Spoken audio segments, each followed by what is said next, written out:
Ladies and gentlemen, this is Ballet Rain. So a while back we did a video in which we analyzed the Black Swan pas de deux, which a lot of you seem to enjoy. And of course, we had to do the White Swan pas de deux. You can't have the black without the white. And so today we're going to be taking you through the White Swan pas de deux from the ballet Swan Lake. It's one of the most iconic pieces of the entire ballet. This is one of my favorite pas de deux of all time. I'm sure you all know this by now. Swan Lake, one of our favorite ballets. Our favorite. By Tchaikovsky, one of our favorite composers. Yeah. Our inner ballet nerd is rejoicing. We briefly touched on the White Swan pas de deux in our Swan Lake analysis video, and I mean, if you haven't seen it by now. But today we're going to be diving a little deeper into the White Swan pas de deux, also called the Love Duet. We'll be exploring a little deeper into the technicality and the choreography and the music, and also the emotional side and character portrayal of Odette and Prince Siegfried. If you love Tchaikovsky or if you love Swan Lake, hit the like button and let's jump right in.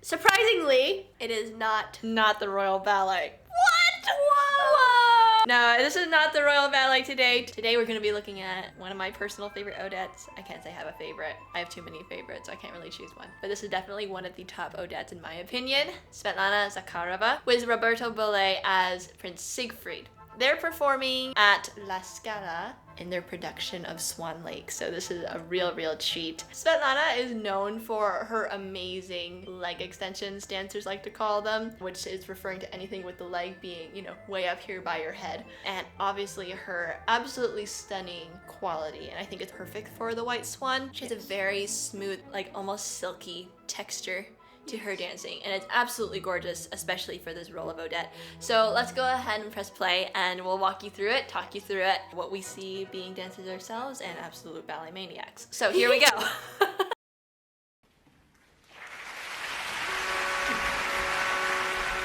Here comes Roberto. He's absolutely amazing dancer, and he, together with Svetlana, make the most iconic partnership I think the world has ever known. They're definitely an iconic partnership. They danced a lot together, did a lot of amazing roles together. Also the corps de ballet I really love. They're absolutely amazing. We'll talk about them more as the ballet goes on.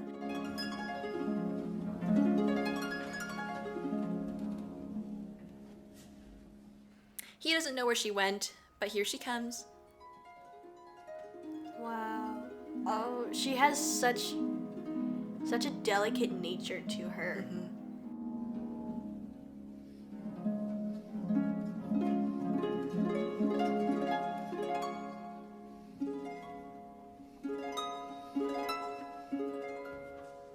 If you watched our Swan Lake Insights video, you kind of know where we are in terms of the plot. To recap, this is kind of the part of the story where Odette and Siegfried are trying to get to know each other a little bit more. Yeah, he's trying to win her trust because he's already fallen in love with her. Oh yeah, long time ago. And I think him to a certain degree. I think so. But she's also very scared because if she falls in love with the wrong person and she gets betrayed, then that means her doom and as well as the death of all the swans. It's a very scary thing to trust in something or someone who you know is still a human. Yeah. You know that they can make mistakes still, and I think that's also what's very touching about this pas de deux from an audience standpoint is that it's something that we can all relate to, I think. We all have trust issues in different areas of life, so let's continue on.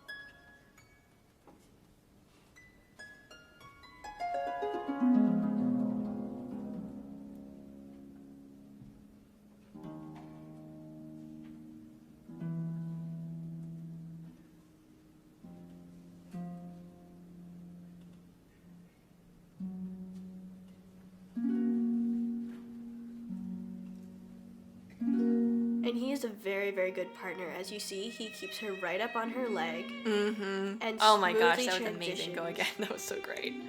They do this almost every time, I think. You can see how evenly she turned, and you can easily draw a line from the middle of her head all the way down to the platform of her shoe. Absolute perfection. Another thing to note is with this back arm and her arabesque leg, it forms a perfect parallel line there. in ballet, we want to always continue the line and to make ourselves look as long as possible. And so when you do that, you create two parallel lines that go out in the same direction. It creates that continuation, and it makes your whole position look much more cohesive. Elongated. She is a master at this. You will see her do this at nearly every extension she does. She will always complement it perfectly with her arm.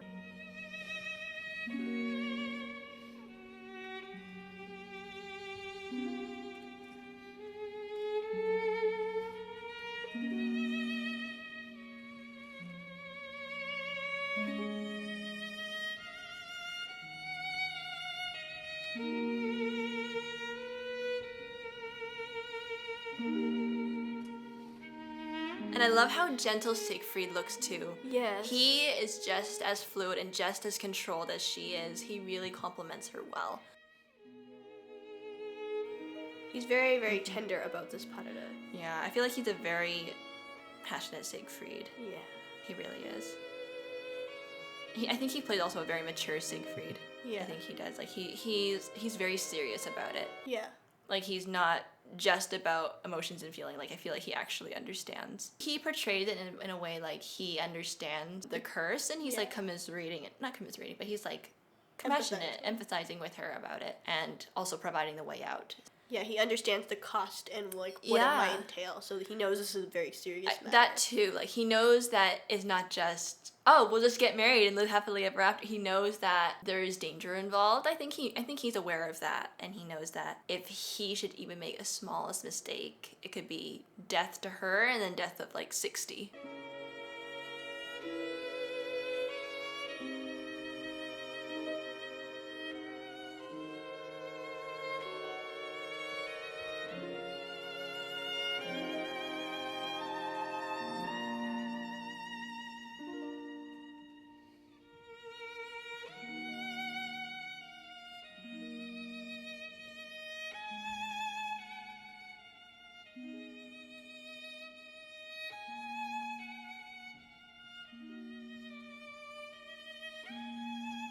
Wow.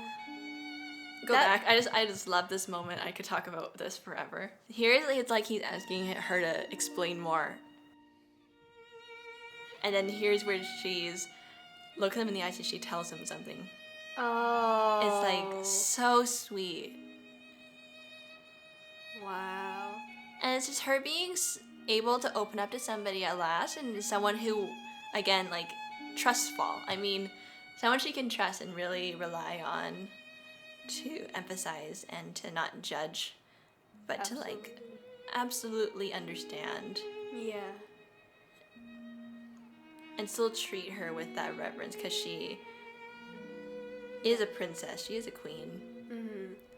And I love the violin here. Even though Odette's voice is usually portrayed as an oboe, like in the Swan Lake theme and a lot of the scenes, she's usually depicted as an oboe. But in the parada, it's all strings, violins. I think it's genius, even though it's not her traditional voice for the rest of the ballet, because when they add that really delicate, it's called a vibrato, but it's like when they add the little waver in the sound, it sounds like, you know, like when you're kind of crying and you're trying to talk. Yeah. And your voice kind of wavers a little bit. That's what it sounds like to me, especially in this part where she's telling him everything that is weighing her down, everything that is causing her so much sorrow and grief. And she's telling him all of this, and he's inviting her to tell him everything. Yeah. And you know, she finally has someone she can open up to, and she's really grateful. And I think that in itself is enough to make someone cry. Yeah. Especially with that really clear melody. Mm-hmm. And it's so sorrowful. It sounds like her pouring her heart out. Yeah. It sounds like a bit of a dialogue. And then when the corps de ballet comes in, you can hear more of the instruments join in. So then when it's just the two of them, when we're focusing on just the two of them, Tchaikovsky geniusly will divert our attentions more to them when it's the solo violin. Well, sort of solo. And then when the corps de ballet comes in, you'll hear more of the orchestra. Mm-hmm.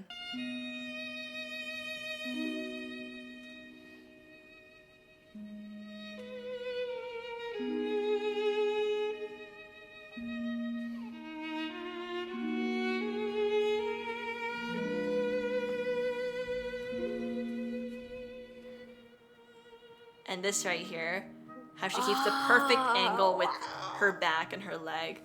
If you watch, see that curve her back is in right now. She'll keep it as she goes up, as he takes her up. She keeps that bend. And then the same will follow in this arabesque, and she takes it all the way up. All the way up. And then she goes down in the penché. Yeah. A+, Svetlana. Good job. Beautiful. And here's where the corps de ballet comes in. Absolute rock stars. These girls are amazing. The corps de ballet plays an integral part of this pas de deux. Here right now is a more of a resting space for Odette and Siegfried. They have a moment just so they can catch their breath before they go into the next section. But it never feels like the pas de deux dies because the corps de ballet is continuously moving through this segment. They bring so much life. And with these little chugs, it's like an element of suspense. Tension. Because it creates like that beat. It's like the underlying pulse. It's so beautiful. They are the atmosphere of the whole ballet.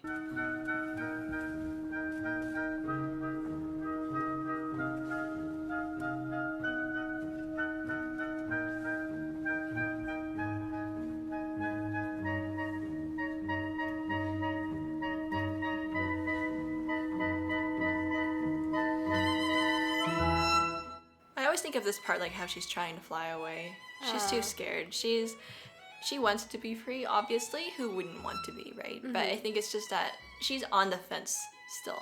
Yeah. And it's really hard for her to make this decision. And sometimes it's just easier. It feels easier just to back out. Right. So I always think about this as like her wishing she could just get out of it. But she knows that there's no other way but to choose him because she doesn't know if anyone else is going to give her a chance like he has. Right.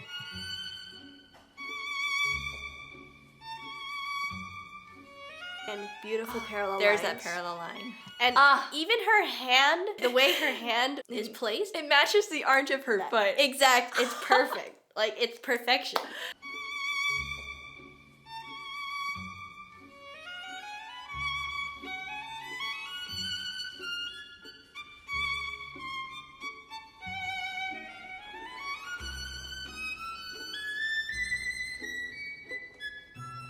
And I always imagine this part, you know how birds fly in like in a V shape, and like they have the leader at the like the point of the V.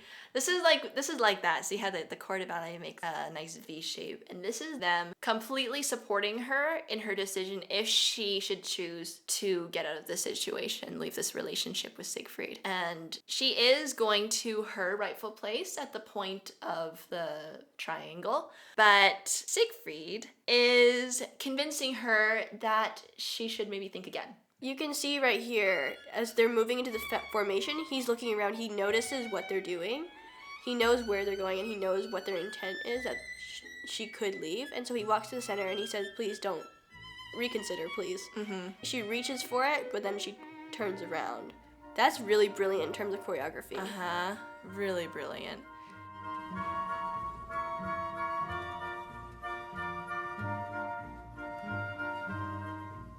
All the corps is facing their direction.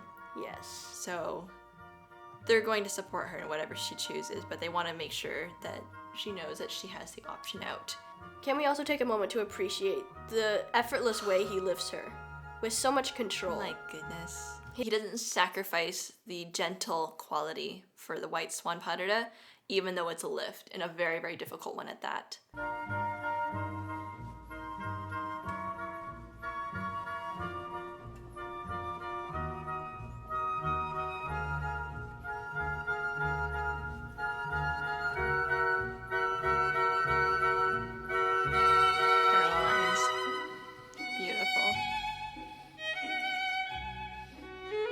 So smooth. It's buttery, silky almost. And it's so seamless. They never struggle in their partnership together. They're never fighting with balance or anything. So clean. That's beautiful.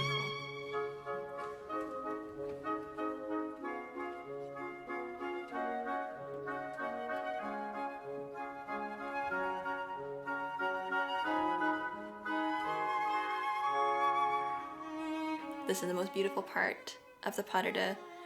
She goes away from him and she comes back to him on her own terms. This is where she finally trusts him and she chooses him at long last. You can see in the back how the corps de ballet responds to it. They all go down, they bow, and they respect her decision. Mm-hmm. They're in reverence of the sacredness, I suppose, of what's going on. Mm-hmm. Absolutely. And I think they're also reverencing him. Yeah. In honor of his reverence to her and his compassion. Yeah. And his commitment to her. Yeah.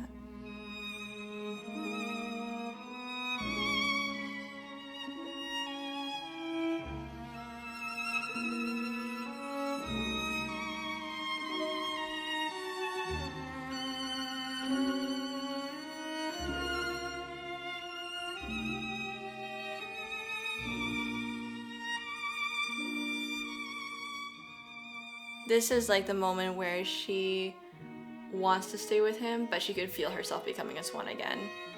That Borea across the stage is what she does when Rothbart does change her back into a swan for good at the end of this act. So that's always what I imagine here, is like she's finally given in, but the morning is coming. It's a little late and there's still some work to be done before they actually break the spell. They do have to get married first, but yes. Yeah, she did just give in though, so there is hope.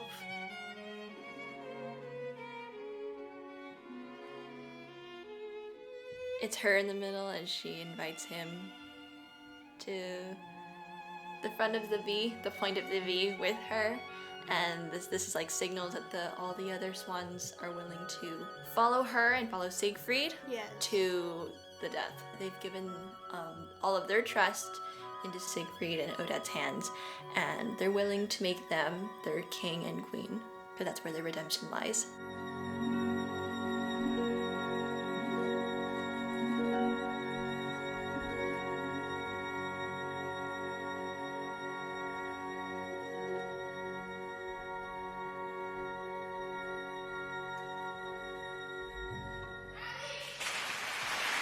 Oh, gorgeous.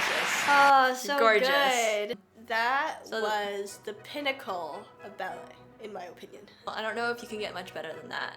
It's just so emotional and so beautiful and so classically pure. It's just the gem of classical ballet. Our opinion. Humble opinion. Humble opinion.